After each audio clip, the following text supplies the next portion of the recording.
औज़ुबिल्लाहिमिनश्शैतानिर्रजीम बिस्मिल्लाहिर्रहमानिर्रहीम। अस्सलामु अलैकुम प्यारे दोस्तों, क्या हाल चाल है। उम्मीद करता हूँ सब खैरियत से होंगे। तो आज हम जिस टॉपिक पे बात करेंगे उसका नेम है अमोक्सल कैप्सूल। तो दोस्तों, वीडियो को स्टार्ट करने से पहले मेरी आप सब दोस्तों से रिक्वेस्ट है, अगर आप मेरे चैनल पर नए हैं तो प्लीज़ मेरे चैनल को सब्सक्राइब कर दें और बेल आइकॉन पे क्लिक कर दें ताकि मेरी हर आने वाली नई वीडियो आप तक पहुंच सके। तो बिना टाइम को वेस्ट किए दोस्तों, वीडियो को स्टार्ट करते हैं। अमोक्सल कैप्सूल। अमोक्सल कैप्सूल फॉर्म में भी होता है, सिरप फॉर्म में भी होता है और ड्रॉप फॉर्म में भी होता है। अमोक्सल कैप्सूल 250 mg एंड 500 mg में होता है। अमोक्सल सिरप 1 to 5 एंड 250 mg में होता है। तो सबसे पहले इसके कॉम्पोजिशन की बात करते हैं। इसमें अमोक्सिसाइलिन 250 mg एंड 500 mg पाया जाता है।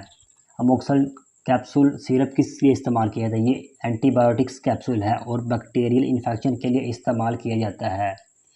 ये निमोनिया में इस्तेमाल किया जाता है, जिसमें फेफड़ों में इन्फेक्शन हो जाता है तो उसकी वजह से आपको सांस लेने में प्रॉब्लम होता है, तो उस सूरत में आप अमोक्सल कैप्सूल का इस्तेमाल कर सकते हैं। टाइफाइड में भी इसका इस्तेमाल किया जाता है।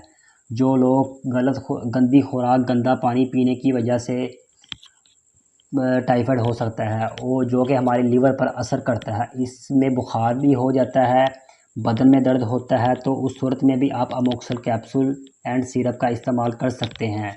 एच पाइलोरी इन्फेक्शन, ये मैदे में इन्फेक्शन होता है जिससे मैदे में दर्द होता है, उल्टी भी आ सकती है, दस्त भी लग सकते हैं और खाना खाने को भी दिल नहीं करता, तो उस सूरत में भी आप अमोक्सल कैप्सूल का इस्तेमाल कर सकते हैं। Otitis media, middle ear infection, इसमें कान में दर्द होता है और कान से पानी निकलता है, इसके लिए भी आप अमोक्सल कैप्सूल एंड सिरप का इस्तेमाल कर सकते हैं। यानी कि आपके कान में कोई भी इन्फेक्शन हो, कान में दर्द हो रहा हो, कान में रेशा हो, तो आप उस सूरत में अमोक्सल कैप्सूल का इस्तेमाल कर सकते हैं।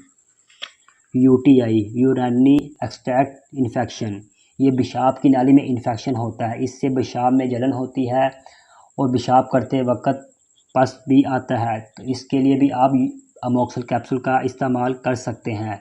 टॉन्सिलाइटिस, इसमें टॉन्सिल्स में सोजन हो जाती है और बुखार भी होता है, इसके लिए भी आप अमोक्सल कैप्सूल का इस्तेमाल कर सकते हैं। यानी कि जिसे हम पंजाबी में बोलते हैं गले पड़ गए हैं, तो उस सूरत में भी आप अमोक्सल कैप्सूल का इस्तेमाल कर सकते हैं। गोनेरिया, इस बीमारी में ज़्यादा वजाइनल डिस्चार्ज होता है, पेशाब करते वक्त दर्द होता है, मेल के टॉन्सिल में दर्द होता है और फीमेल के पेट में दर्द होता है, ये जिनसी सरगर्मियों की वजह से मुंतकिल होता है, इसके लिए भी आप अमोक्सल कैप्सूल का इस्तेमाल कर सकते हैं। स्किन इन्फेक्शन, स्किन की इन्फेक्शन के लिए भी अमोक्सल कैप्सूल का इस्तेमाल किया जाता है, जिसमें स्किन पर सुर्खी आ सकती है, यानी कि आपका जिस्म सुर्ख हो सकता है और सूजन हो जाती है और दर्द भी होता है, तो उस सूरत में भी आप अमोक्सल कैप्सूल का इस्तेमाल कर सकते हैं। तो ये तो हमने बात की, यानी कि अमोक्सल कैप्सूल किस मकसद के लिए इस्तेमाल किया जाता है। अब हम इसके साइड इफ़ेक्ट की बात करते हैं। इसके इस्तेमाल करने से आपको सर में दर्द हो सकता है, भूख की कमी, मतली आ सकती है, उल्टी आ सकती है, पेट में दर्द हो सकता है। अगर इनमें से कोई भी आपको प्रॉब्लम हो तो आप अमोक्सल कैप्सूल का इस्तेमाल नहीं करें। और अब इसके तरीक़ाकार, यानी कि इसके इस्तेमाल का तरीक़ाकार, ये आप बच्चे हों तो उसे आप ड्रॉप फॉर्म में दे सकते हैं, 1 ड्रॉप सुबह 1 शाम, दिन में 2 मरतबा। और अगर बड़े हैं तो वो 500 कैप्सूल दिन में 3 मरतबा इस्तेमाल कर सकते हैं। तो दोस्तों, अगर मेरी आपको वीडियो अच्छी लगी हो तो मेरी वीडियो को लाइक, कमेंट एंड शेयर लाजमी कर देगा। अपना बहुत बहुत ख्याल रखें। अल्लाह हाफिज़।